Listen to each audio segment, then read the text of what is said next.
And here I thought after that amazing episode last week that we were going to have like a chill episode, but no, out of nowhere, Papa Sung shows up.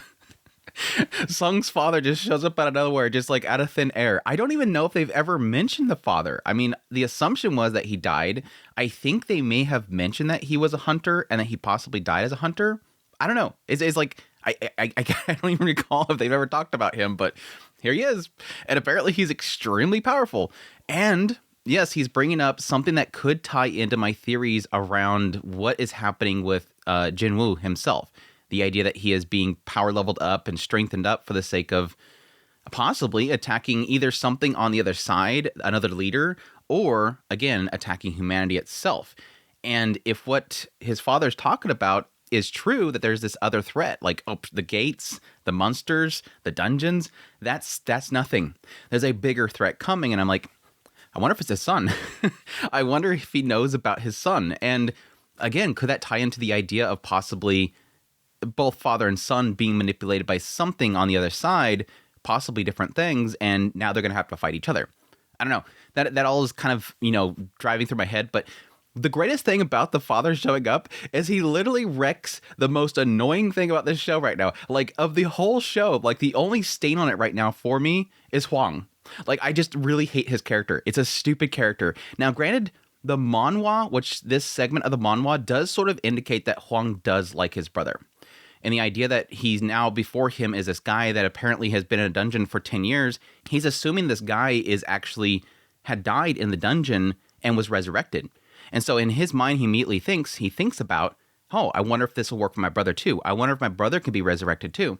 So it does sort of indicate that he does actually like his brother.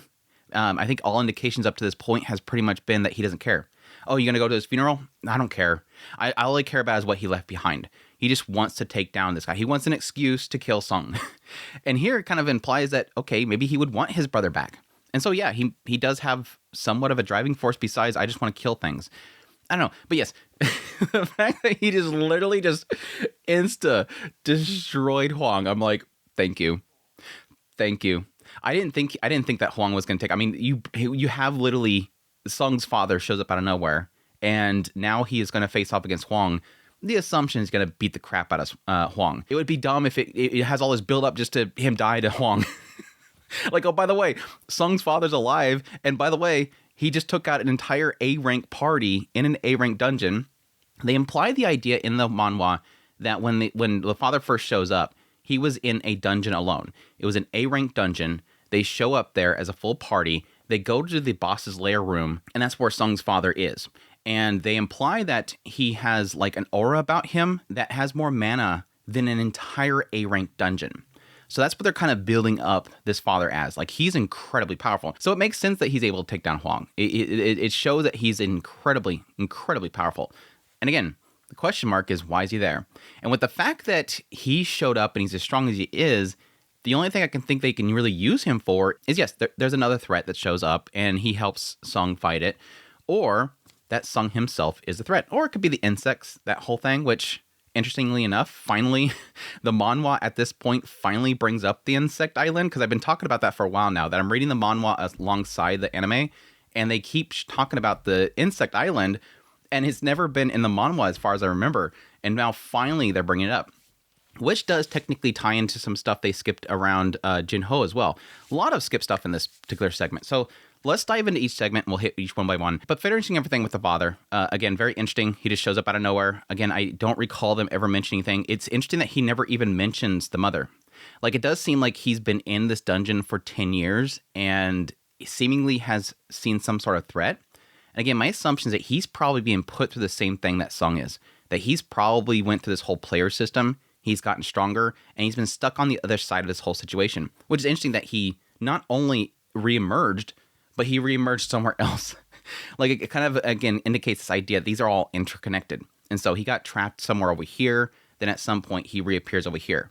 And he doesn't seem like he wants to harm anybody. Like, he just knocks out that group. It's like, dude, you guys just attacked me. I just knocked you out. I'm not here to fight. I want to find somebody. I like the fact that everybody, like, immediately assumes that he's a monster, and so he's kind of being locked away. I guess it kind of makes sense that they're being very cautious because, again, he does have this aura about him that kind of indicates of like an entire A-rank dungeon of mana all into one person. So they're going to see him as a threat. But yeah, they bring him in. At some point, they decide to bring in Huang, which the reason they bring him in is because he can speak their language, which was kind of interesting. It seemed like in the anime, it's sort of the way that it worded it, it sounded like they were saying that he was like somehow affiliated. I think that sort of meant the idea that they know somebody, not necessarily that Song knows somebody. And so they bring him in order to communicate to him because nobody can speak a Korean, apparently, or Japanese in the anime. Nobody can speak the language, so they have to bring in an S rank, which I think is a good thing because they have to bring him in because, again, this guy's a threat. And so they need an S rank person that can speak the language and find out if he is dangerous, which was a bad idea because, yes, he immediately picks up on who he is and goes, oh, so you have 2 kids with their names? Oh, yeah, Jinwoo. Immediately sets him off. And again, during this whole segment, there is a little bit of indication here that he's obviously pointing out that there is a bigger threat, that you guys, what do you guys know about these dungeons? You know about the gates, you know about the bosses and all that kind of crap. The biggest threat is yet to come. The odd thing about this whole situation is that it's almost as if he's trying to question Huang if he knows what the greater threat is, but he won't tell him what the greater threat is. That's the oddity there. The only thing I can think of there is that they're trying to stall what is the threat for the sake of intrigue, which in my honest opinion is kind of dumb. But it could be logical in the idea that he might be trying to figure out if Huang knows what the threat is, because if he doesn't know what the threat is, then he's probably being used by the threat. I don't know. It kind of indicated the idea that no matter how many people you bring in, they'll either be destroyed or exploited, which makes me almost believe, again, another thing that kind of ties it into Jinwoo and the idea that possibly because he can, pull out souls, maybe that's an indication there that by exploiting, he's talking about what Jinwoo can do right now, which is turn people into his own soldiers. So if you're not strong enough to take him down, he's just going to kill you and then turn you into one of his own. Again, another thing that's kind of tying them together there. But it would also explain why he doesn't want to be fully blunt with what exactly is the threat. But again, hopefully that's the case, and it's not just one of those things of like, dude, just say what the problem is. Why won't you tell them what the threat is? We'll see though. But yeah, then he brings up Song Jinwoo, and then they fight and gets one shot. And I'm like, thank you.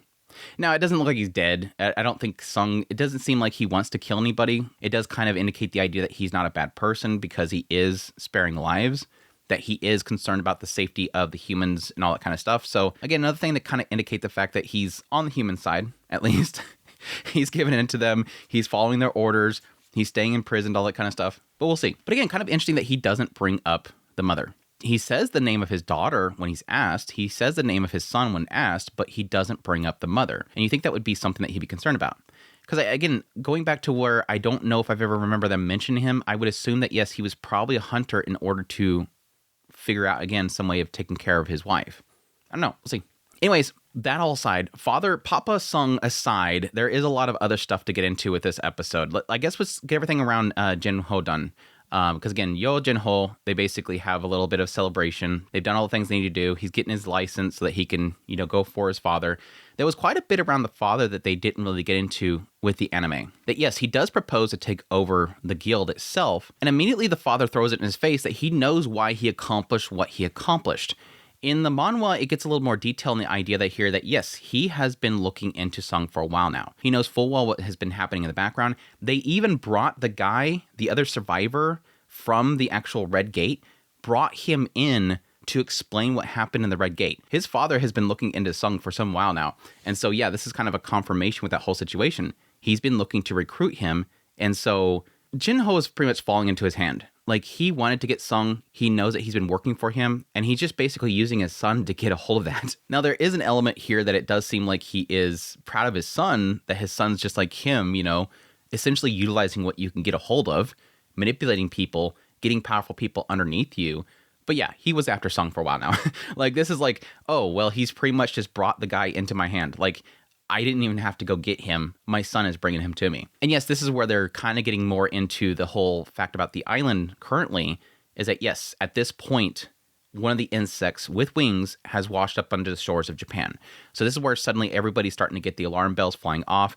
Bake's getting calls about it. They're talking about having to get back into this. And yes, even the father of Jin Ho has actually, at this point, learned about this. And so he's using this to actually build up his guild. He's already sent off an offering to Cha, which, yes, we finally get her showing up for like 2 seconds in the show again. I literally think that she's just fan service. Like, she just shows up just to appease the diehard fans of this series. Like, don't worry, Cha's still here. Look at her.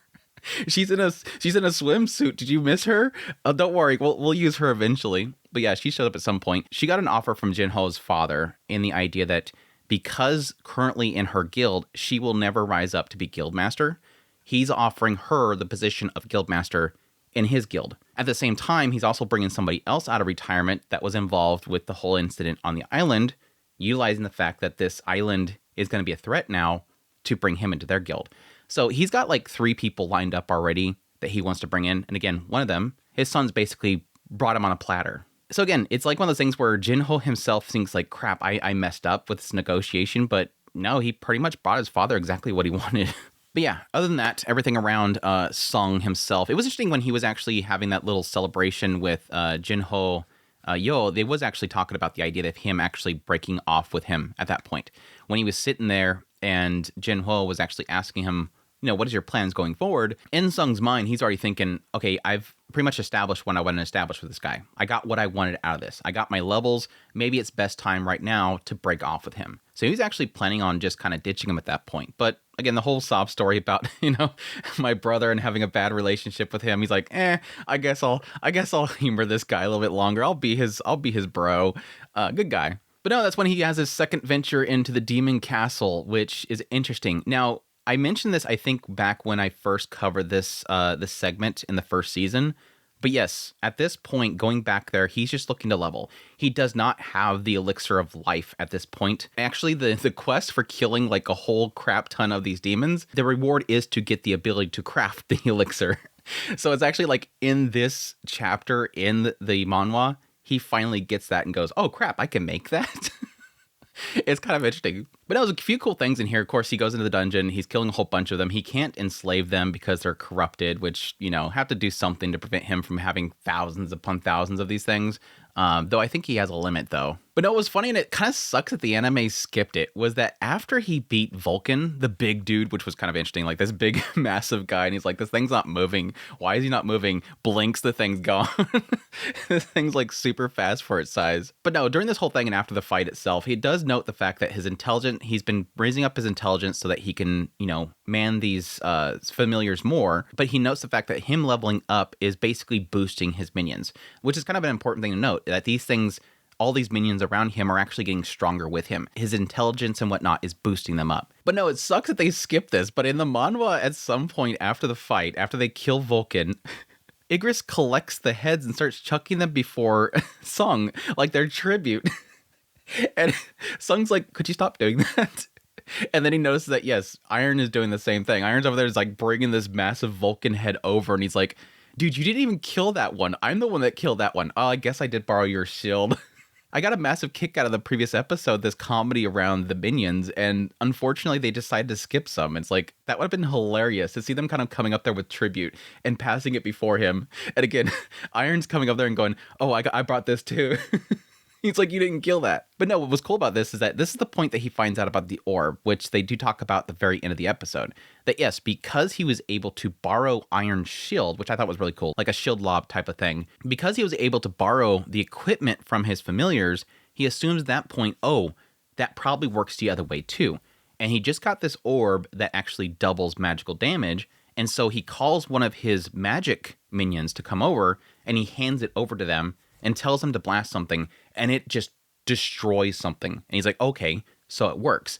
So that's where he does find out that, yes, he can pass off his items and whatnot to his familiars. Just a really cool little extra tidbit about that. But no, he gets all the way up to the 75th floor, gets a bunch of equipment, getting set bonuses and whatnot. And then, yes, like I said, he does finally finish that quest, and that's where he finally gets the elixir of life crafting thing. So that's when he finally goes back to his mom and is like, I just got to get one more piece and I can put this together.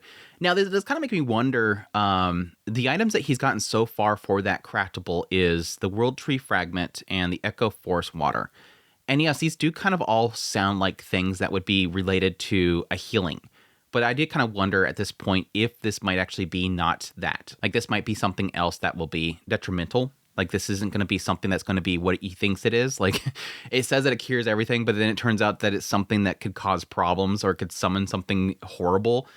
I don't think so. I think this is a pretty good point in the series that they could probably just bring the mother back and that not be such a big concern. Like, there's so many things that we've built up at this point that I don't think that needs to be its driving force for the entire series. Like, all the way up until this point, the driving force for Song has been send my sister to college and cure my mom, or at least, get money to take care of my mom. It doesn't always have to have that to be sort of the carrot on the stick, because now we got, again, Papa Sung showing up. We have this looming threat that apparently is coming. Huang is probably not dead at this point. He's probably going to still want to come after Sung because he's obsessed with him for some stupid reason because he killed his brother. And then you have the island over here. There's so much stuff that they're already building up at this point that it doesn't have to be the driving force forever. So anyways, cool episode overall. Looking forward to seeing, I guess, I wonder if Papa Sung's going to go see his kid or if he's going to just look for whatever looming threat he can find. I don't know. But anyways, that's my thoughts on the episode. Hope you guys enjoyed this video. As always, if you did, hit the like button down below, comment, let me know about the episode. Just if you're new here, make sure you hit the subscribe button so you get my content. I do news, reviews, first impressions, top list. If it's anime, it's pretty much here. If you are a fan of the manhwa or the light novel, whatever, I don't need answers to anything beyond this point. But I appreciate you guys. And until next time, y'all take care.